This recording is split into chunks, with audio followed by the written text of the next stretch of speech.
Let's continue our explorations about horizontal harmony and talk about fluent parts.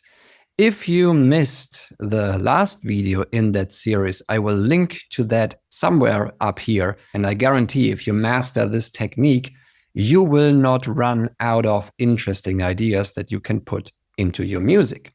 By the way, the school community is now open, and if you want to apply interval magic to your own compositions, I absolutely suggest you check out the Circle of Interval Magicians. The link is below in the description box. And now let's get right into the content. Hello and welcome. This is Frank up here in the corner as usual. Welcome to day 3 of the Horizontal Harmony Workshop. And today we want to focus on creating the fluent parts out of what we did on day 2. So before I play you the example down there, let me quickly point out a few things. And this is about the techniques that I've used to create those parts. The potential issue that you can run into with a lot of moving parts is that the vertical stability decreases quite a bit.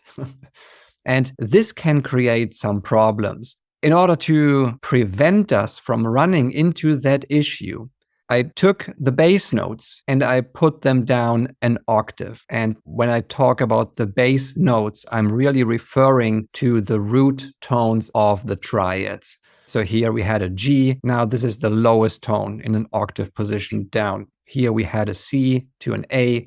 That is the C to an A. Here we have the E, A minor, A, and so on.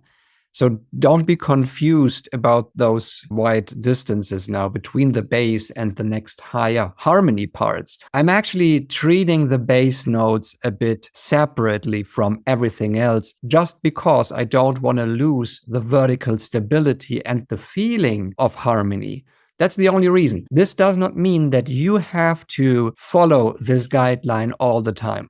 You can absolutely have different tones down there other than the root tone, and it will work. It just creates more complexity. And that is why you are seeing those low notes right here. Now I know that this here caught your attention already. I will talk about this in a second. The next thing is, it is a good idea to use different rhythms in the neighboring parts or the adjacent parts. This lets you separate the voices way easier.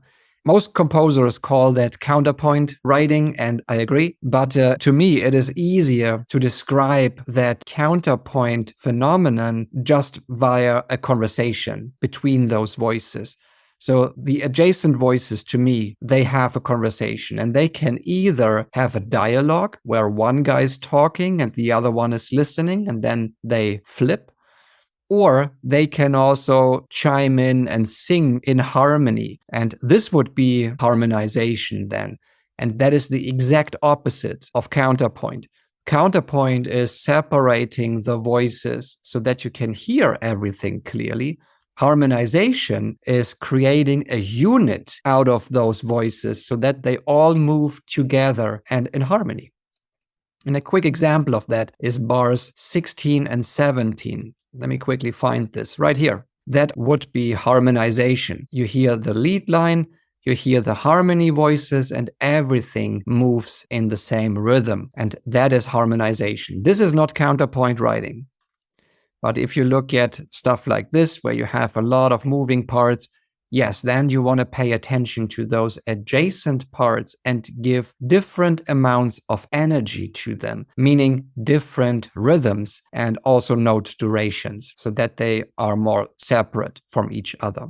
I then added non-chord tones in between the grid that we have created on day number 2, which was the position changes and the additional chords. And this will create the motion in all of the parts, and it helps us connect the dots so that everything becomes more fluent. When you look at the second line here, that is what we will be dealing with right now. Everything shown in blue actually shows the chord tones that we have created just in various positions. Everything shown in black, this is just movement that came out of this connecting part where we have some additional notes in between to help us move from A to B. And in most cases, this is really just about creating nice lines that move fluently and without any big gaps. Now, if you have a big gap, I suggest that you surround those big intervals with smaller ones. And then it actually sounds great. Very similar to what we're doing right here. Here a gap, then it is smaller already, and here we have just scale tone movement. And this sounds very nice, actually. Also here it moves down. That's a big jump, big gap, and then we have scale tone movement into the next chord tone. This kind of allows for those big jumps and sets everything in a better musical context. Then another thing that I quickly want to mention is this guy in red. Now you're also seeing numbers again, 6 plus 10 in this case. Well, where did I get those numbers from, you might ask?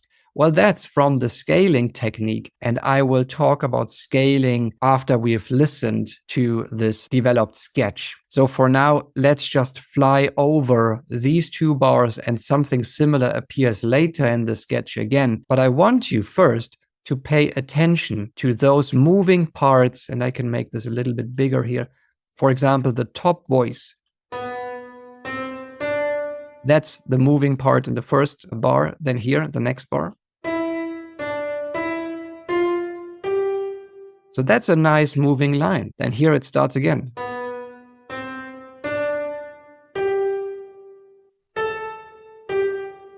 So that is now the top line, and it became a melody on its own. This is way more fun to play for the musician. And a little hint, it also sounds better with samples. So you don't have to book a musician necessarily to get a better performance, because samples are designed and programmed to sound better with nice moving lines, where you have all of these transitions and nice legato parts in between.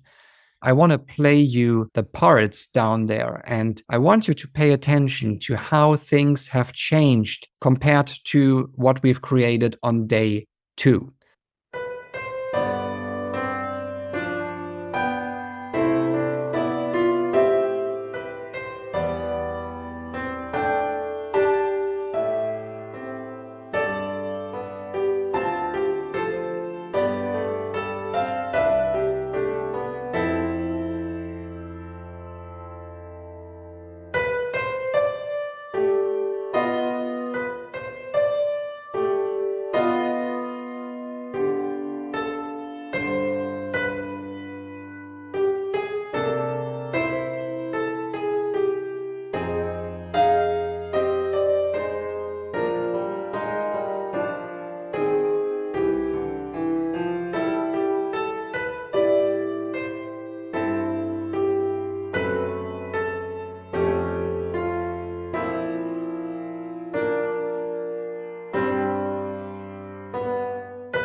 So this sounds way better already, I know. And only because now those parts create a life on their own. What I would like you to do, actually, before we go into the scaling segment, pause the video, look at the parts, and you can really compare things to the top line here, what we did yesterday.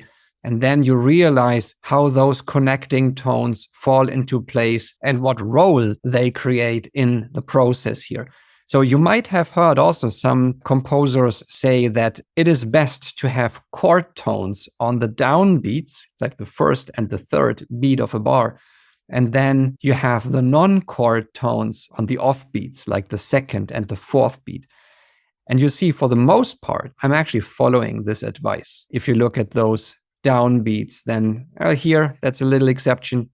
But still, for the most part, I think it's good advice. But don't feel trapped in a way by those guidelines, because in the end, they are just guidelines, nothing more. So please have a look at those little parts here and how they create conversations. And a nice example would be this bar here. So here we have a little line down there, and then we have another line that came from the melody. And that is really the definition of counterpoint writing, where you have those lines separated from each other and create a conversation. Because I'm looking at this little note here, you know already that I put the bass note, which was root tone 1, in, I believe, almost every case, except for this little equivalent thing, which was down there. I put this all an octave lower just to have a strong stability, a vertical stability. But if you don't like this low note here and the wide distances, which actually won't create a problem, then you can either put this an octave up again, or you can also go to scale tone 5. Please have a look at those parts real quick, and you might want to pause the video right now, and then I will see you back when we talk about scaling. And here we are now looking at the scaling technique. Let me tell you first, scaling works with every vertical structure. However, with major and minor triads, this is just a brilliant technique because it creates little musical loops that actually get you back to your starting point. It lets you transition from close harmony to open harmony and vice versa. And it also creates that wonderful, almost Disney type of a sound that I personally love a lot. And this works really brilliantly with the major triads. And we will listen also to an example where I focus on that sound a bit more. But let me first explain to you how this works. Now, we have 3 different positions of a triad. Again, to keep things simple, let's only deal with this first position, or the root position as the diatonic system calls it. And if you counted the distances from the bottom note to the next higher note, then you end up with a 4. And then from the middle note here to the next higher note, you end up with a 3. So we describe this major triad as a 4 plus 3, always starting from the bottom note, counting upwards.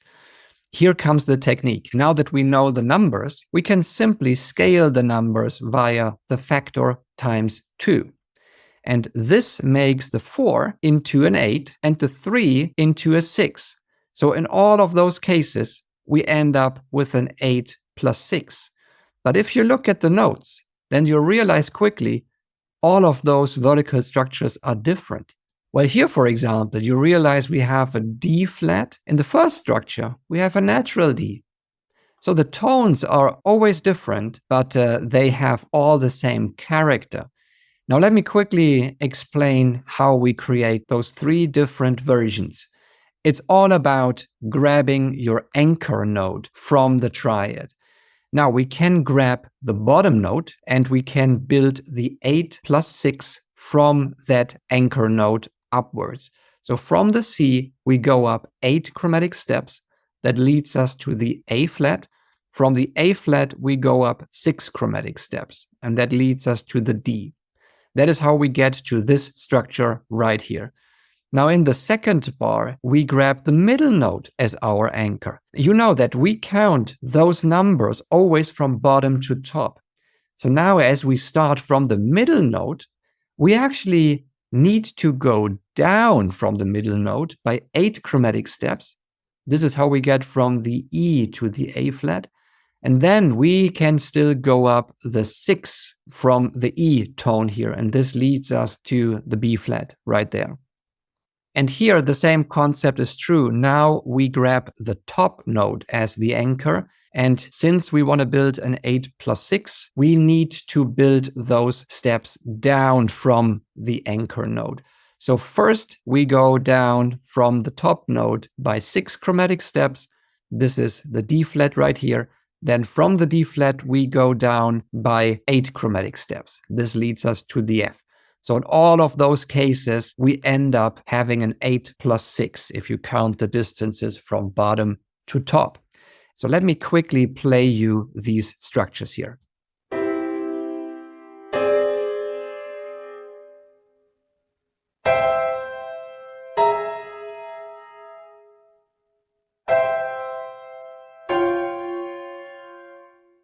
So they all have a dominant structure. And the reason for that is the 6th interval in here. Now that is open harmony. All of those scaled structures, they end up in open harmony, meaning the sum of these 2 intervals here exceed the number 12. That is how you know this is open harmony. Now we can put things back into close harmony. And that is simply by taking one of the outside notes and putting them in an octave position. So in this case here, the 8 plus 6, if I grab the lowest note, put it up an octave, now we have an A flat as our lowest tone. And if we go up to the next higher note, this is 4. And from the C note, we go 2 up. That is the D note. So it's a 4 plus 2. And guess what a 4 plus 2 is? It's one of the positions in close harmony. So this brings me to the numbers down there. This is a very handy shortcut, actually. So if you know that you want to scale a major triad, then you know in that position right here, you always end up with an 8 plus 6. And an 8 plus 6, again, can have 3 different positions. So you just have to remember this little box here as a shortcut. And I don't mean learn this by heart. I mean just have it in arm's reach so that you can refer to the numbers. And it will work wonders in your compositions, I guarantee. And I will give you proof of that in a few moments here. Now you might ask, Frank, this is all interesting and intriguing, but A, does this work with minor triads? And B, how does this sound when applied to more bars than just one bar, like what you did in your composition? Let me answer those questions one at a time. Yes, it does work with minor triads the exact same way. The only difference being your starting position. So we now talk about 3 plus 4. Again, count the chromatic distances from the bottom note to the next higher one, and then from here to the next higher one. And if you scaled these numbers via the factor times 2, you end up with a 6 plus 8 in all of those cases. And again, it sounds great. It works with every other position. However, I always use it from my first position of a triad here, and that is really what I remember. Let me show you what I did in my work so that you can really follow the steps. I originally had a B flat major chord, so I wrote it out. And I created those 3 versions here, always sticking to a different anchor note. In this case, it's the bottom note. Here we have the middle note, and here we have the top note. After playing all of these 3 different versions in my sketch, I decided the third one, that is what I like. It created the tones E flat, a natural B, and an F. And if I go back to our sketch, then you will see we have the E flat, the natural B down there, and the F. So those are the tones, and now you know how I got to the tones. Here I'm just using a position change because this was more fluent for the parts. If I looked at the lead line, it became apparent to me that I wanted to use the E flat up here because that's a chromatic movement. Great. So then I still have to decide what notes to distribute to the bottom parts. And I went with the B as my bottom note and the F as my top note. Now those guys here, they are labeled with LTs, and those are leading tones. I wrote them again in reverse and later. I knew I wanted to go into that structure, and then I realized, okay, let's move into the F from the G above, and then let's move into the B from the A below. So this creates contrary motion. It sounds great. And it feels connected to my previous parts. And that is how I constructed these 2 bars. That is just a repetition, more or less. But that is what happens here. And if I go to the second part, then you can tell this is also the same notes, again shown in red right here. We have the E flat now showing up as a D sharp because this was easier for me to read. But that is enharmonically written for the E flat. Then we have the F right here, and we have the B up there. And that is really a 2+6, which is one of my scaled structures.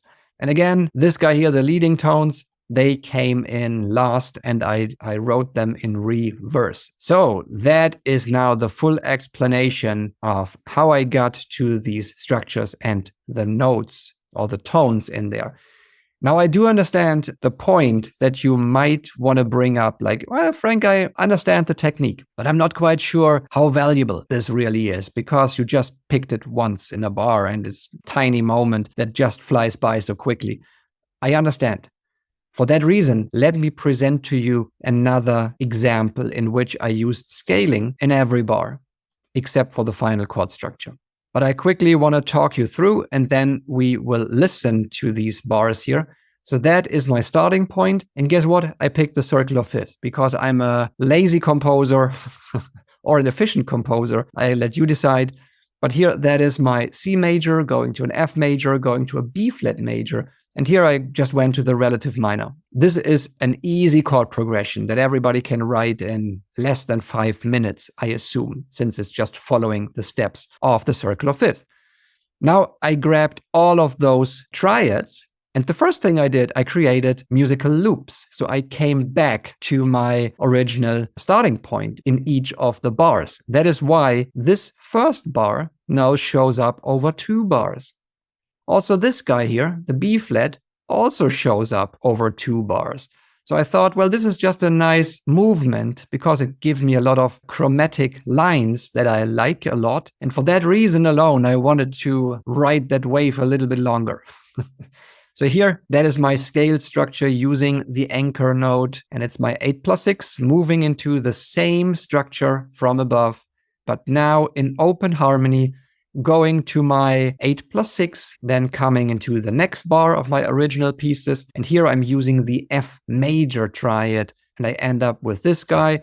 I go to the B flat, and here I'm using the B flat to scale it, and I'm moving back and forth between the scale structure and my original triad before I go to my G minor triad right here. And down there, you're seeing I'm using the F root tone, mainly because if I still used the G root tone, then you heard me talk about the 13 thing, right? And here, the A flat, that would have created a 13 against the G root tone, and there is no scale tone -7 involved in that structure, meaning there is no way we can turn this into a flat 9th chord. For that reason, I picked the substitute tone in the bass. That's my thought process. Now, let me show you this step right here, then the second step, and then we also will listen to a little sketch that I wrote out of these chord structures.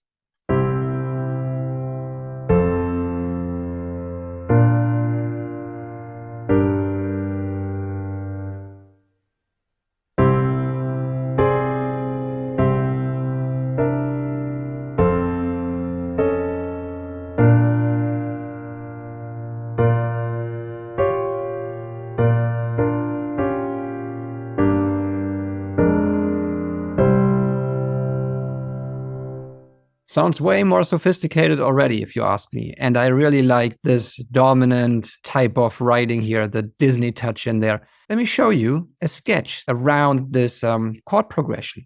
So the next step in here was to create a melody line on top. And again, it is the exact same steps that we did on day number 2, which means I created a line. I used position changes in my vertical structures to follow the melody. I did not change any of the chords though. And in green, there is now the melody. So let's have a quick listen to the sketch that I called The Picture of You.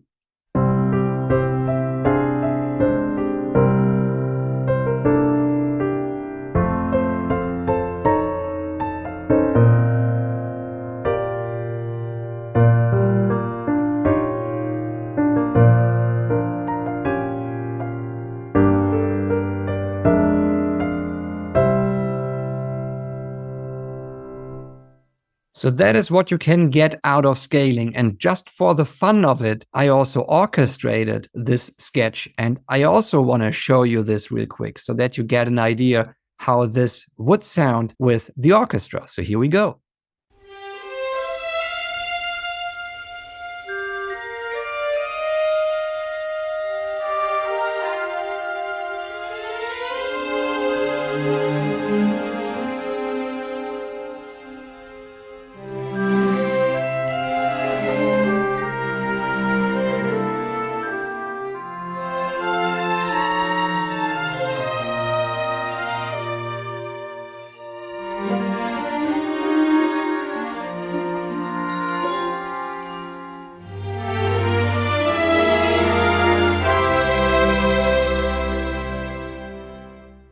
Yeah, sounds very nice, very romantic. I love it. So that is why I wanted to include this example real quick so that you can really see the depth of what you can get with the scaling technique.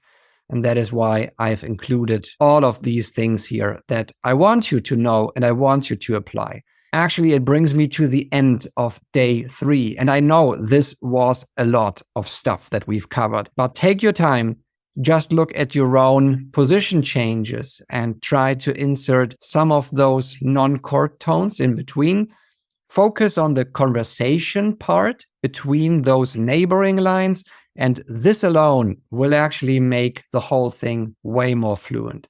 And if you want to apply scaling here and there, I would be delighted to hear it because, as you know by now, I'm a very big fan of that technique. I hope to see you back in the next video when we talk about the orchestration and how we can put this sketch into action for the strings section. And I really hope that you make good progress with your own work. If you have questions, you know how to reach me. I'm here to help you and support you. This was Frank, and I hope to see you in the next video. Bye.